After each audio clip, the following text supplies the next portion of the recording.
0. Yeah.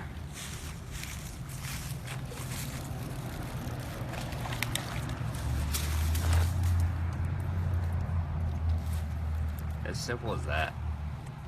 What's up, little pod? And even months, sometimes as long as a year, slaves were left to wait in the dungeons of the slave factories along Africa's western coast.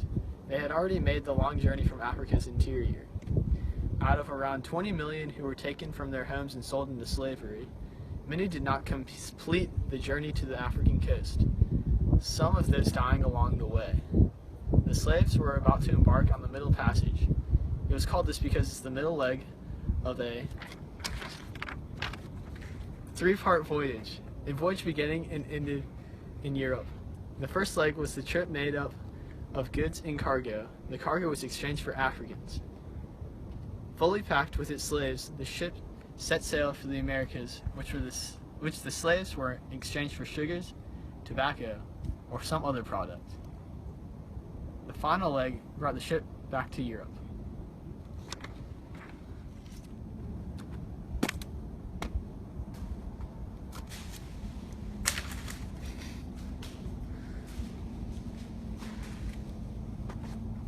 Oh, hey there.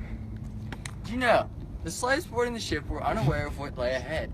Africans who had made the Middle Passage to the plantations of the New World would not return to their homeland to tell what happened. The captured Africans were told by the white men on the ships that they were to work in the fields. This was difficult to believe because the Africans were experienced with short field work, requiring small amounts of people. Many thought that the Europeans were cannibals. Olada Equiano, an African captured as a boy who later wrote an autobiography about his experience. The slaves were branded and restrained with shackles. Their living quarters was the hull of a ship with less than 5 feet of room.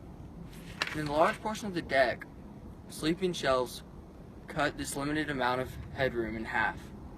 Areas with little ventilation and in some cases not even space to put buckets for human waste. Disease was definitely a problem.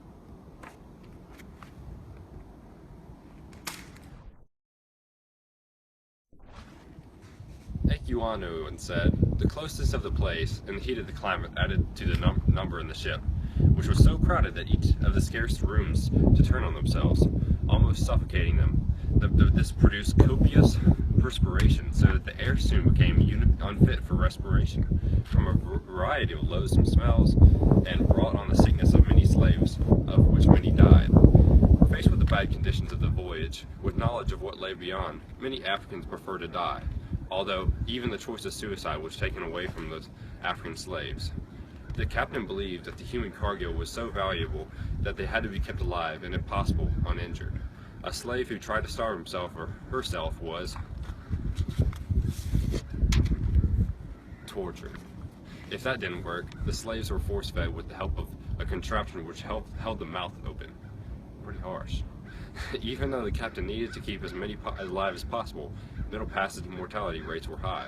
It's difficult to determine how many Africans died en route to the New World. It is now believed that between 10 and 20% of those transported lost their lives.